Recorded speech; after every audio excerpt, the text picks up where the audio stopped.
What's up, guys? It's Austin with Building Culture. We just finished up Edison 2 and I wanted to give you a quick tour. One of the first things I want to point out is that this house is actually part of what we're calling a pocket neighborhood. So we've got 6 houses that have, pretty small yards, private yards, but they sit on a private courtyard only accessible to these houses. So you're really living on a little park. I won't show you in this video, but each house has 2 parking spots. It's got a storage unit. It's got space for golf cart parking out in the back.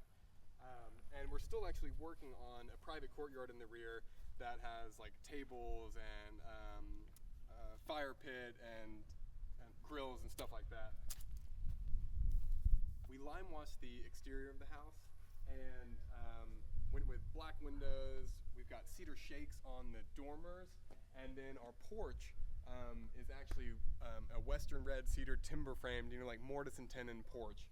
So if you come in close, you can actually see like the pegs and stuff that hold everything together. So there's no metal fasteners or anything in this. So this is how they used to build, wood buildings before mass-produced nails.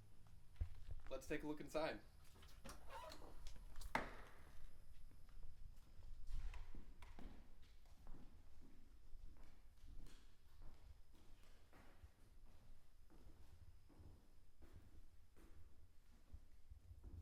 It's mostly an open floor plan, and you've got this brick wall and arch kind of separating the spaces from the living room into the kitchen and dining, which I kind of like to have a semi-open floor plan, where you still feel like you have different parts of the house, but still being, open and feeling open. Another way you'll notice, the use of kind of separating spaces while still keeping an open floor plan is this drop ceiling over the dining. So while the dining is still part of the kitchen, by just kind of creating this visual cue that it's a different space in a different area. And it's a really simple, really simple thing to do. And, plus the idea that it's nice, different heights kind of indicate different levels of intimacy. And, higher levels are less intimate, and shorter ceilings feel more intimate. So I actually like to have short ceilings sometimes over a dining area or in the bedroom or something like that. While the rest of these ceilings are actually 11 feet. So it gives the space kind of a grand feel to it. And you even get a pretty full-size kitchen. And while you don't have a pantry per se, you get an entire wall of floor-to-ceiling cabinets, which is actually a whole lot of space. Of course, we've got quartz countertops, and then I really love this a red oak butcher block that one of our friends over at Trim Right, Fred, made for us. These floating shelves were really fun to build. We actually just drilled holes in the wall, drilled bars of rebar in, and then kind of slipped on the shelves. They're so strong that you could actually walk up them. They're probably the strongest floating shelves that you've ever seen. Another really cool detail I like are these open shelves, kind of because this is where the stove is. So having these open shelves here, where actually I just took out a single layer of brick. So behind here, there's actually another 2 layers of brick, which is cool when you're using a medium that's nice and thick, like these foot-thick walls. You can take something away and still create something with that.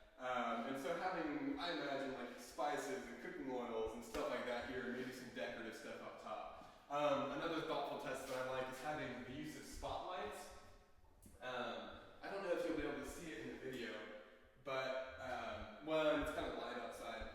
But rather than having tons and tons of just recessed lighting, I like to use, lots of specialty lighting stuff that create, areas of light and shadow within the house. So these pendants here pointing right down, these spotlights lighting up the shelves in different ways and creating really some interesting visual shadows. Another nice little touch that we did is we actually did little pop-up receptacles here in the cabinet.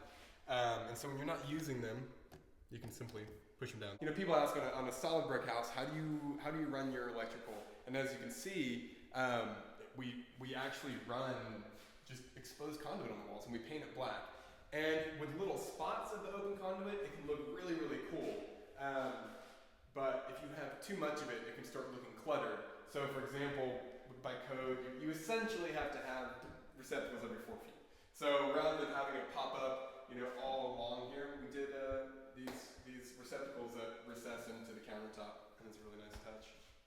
And of course, I actually really love cabinet hardware and finding stuff that feels really nice. So these knobs and pulls are all from Schoolhouse Electric, and it's a really nice brushed satin brass, and they just have a really, really nice, hefty feel to them and have some really, really nice touches. And I wanted to point out these sandstone sills that I showed in another video, how I custom cut them on site actually. And these add a lot of lifespan to the building itself, but what's awesome is just, you know, they're really beautiful, and every stone is completely unique and add a lot of architectural character to the house. So through here is the back door, mudroom, and powder room, and you can see that we cased this in cedar. It's kind of a fun little powder room because of we've got little shelves in here. We've got a little window up top that lets tons of natural light in. And the funny thing is, these shelves were actually a mistake. These were supposed to be the shelves that were in the kitchen, and long story short, we made a mistake, had them here, but instead of getting rid of them, I just left them and cut them off short and started the arch early. All right, let's go upstairs. These lights coming up the stairs are just this hanging pendant right here and sconce are just another example of using lots of little specialty lights just to make the space more interesting. This is the middle bedroom, and it's got lots and lots of windows and just pretty fantastic views. And rather than a full closet, we actually did kind of a little vanity and dresser over here with lots of storage. So sometimes I find that stuff like this is actually more functional than a closet. This is the only hallway in the house, and we've got floor-to-ceiling linen cabinets here. I try to put storage wherever I can. We've got just a small space for a stacked washer and dryer. And across from that, we just have a little folding station and some storage. Here's the hall bath. I went with a matte black large hex tile for the floor. We did a black honed granite countertop for the vanity, and I love black honed granite. And then for the shower, we just did white subway tile, gloss white subway. And a lot of people have different opinions about subway, but I love subway tile because 20 years from now, it'll still look good. And now we're going into the master bedroom.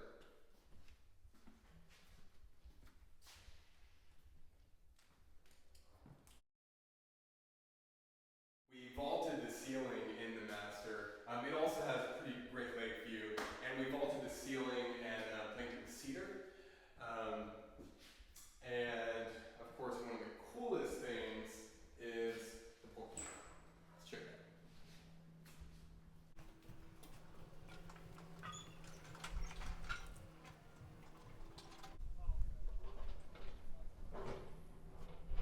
And last, we've got the master bathroom. Double vanity, pretty good sized shower.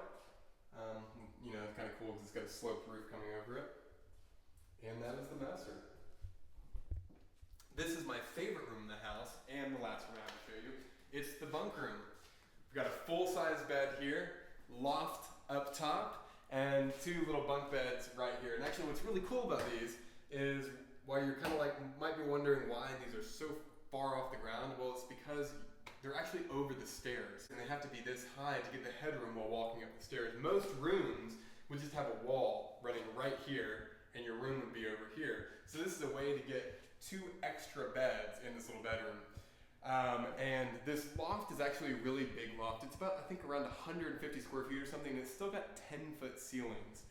So it's really usable.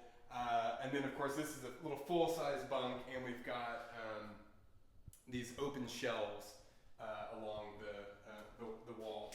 So yeah, definitely my favorite room in the house. Fun, feels like a kid's playground. And you know, the first thing kids do when they come in here is just climb up the ladder, because kids love things like this and lofts. And so this is, we're up in the loft right now, looking down over the bunk room. Thanks for touring the Edison with me. If you have any questions, feel free to comment or message me. And if you're ever in Carlton Landing, I would be happy to show you around.